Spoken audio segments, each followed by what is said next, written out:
Well, it's getting late, isn't it? And it's time for all good citizens to be getting ready to go to bed. Would you like me to read you a bedtime story? Of course you would. I haven't finished the story of the Pied Piper of Hamlyn, have I?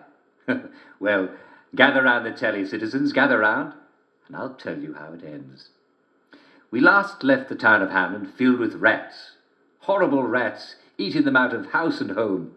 But a piper in a motley coat has promised to get rid of every last rat by playing music to them.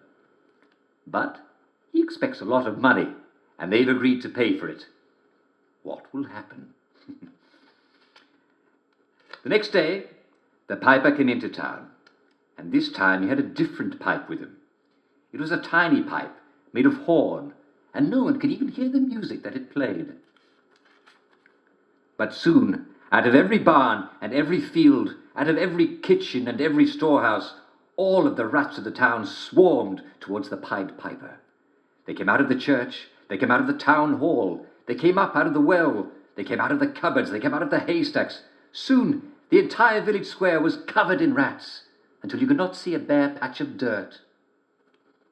And then the piper began to walk. He walked away from the village. He walked into the dark forest in a direction that no one thought had a path.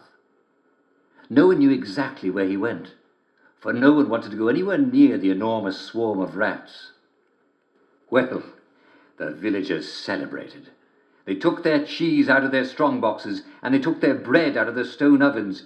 Everything they'd been afraid of the rats eating, they took out. But as the villagers were settling down to drinking, the Pied Piper returned, and he told the people, "And now it is time to pay the piper."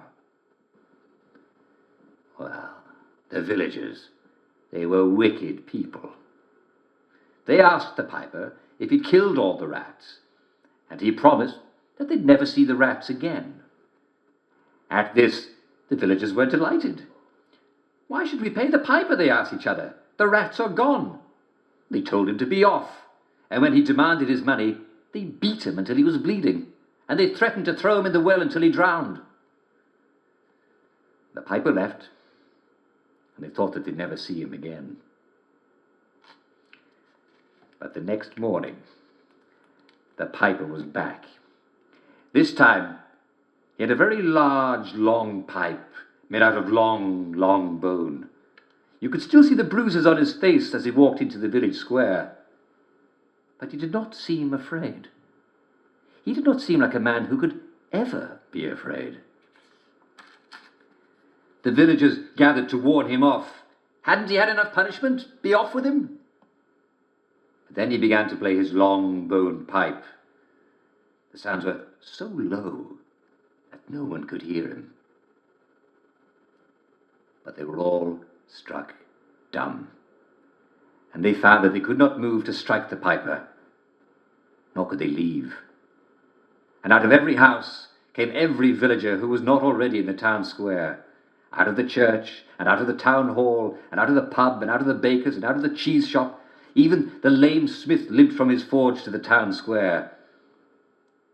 And then the piper began to walk. He walked away from the village. He walked into the dark forests in a direction that no one thought had a path. And the villagers all followed him.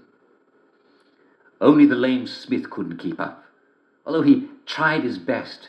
And it's a good thing too, for otherwise we'd never know what happened. For the villagers disappeared into the dark woods. The smith lost all track of them. Among the trees he could not tell what direction the piping was, and soon he couldn't hear it at all for the songs of the birds and the whisper of the trees.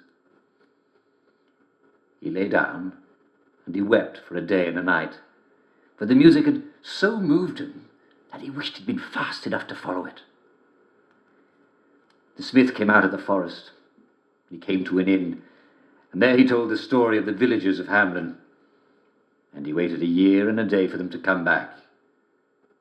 And on the 366th day, he hanged himself. The town of Hamlyn rotted in the rain until nothing was left of it but misshapen mounds that strangers thought must be from ancient times. The villagers, they were never seen again. nor was the piper, though perhaps he was. For there are villages in old books that are not there now, and who knows if they too vanished in the woods to the piper's tune. Who knows if this is a true story or just a fairy tale? But somehow you know that it must be true, because who could invent such a horror?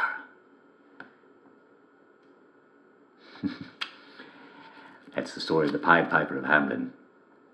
What a wonderful story. I hope you enjoyed hearing it as much as I enjoyed telling it. And remember, stay at home at night or terrible things may happen in the dark. And I'm afraid we've come to the end of our time. Tune in again tomorrow for another bedtime story.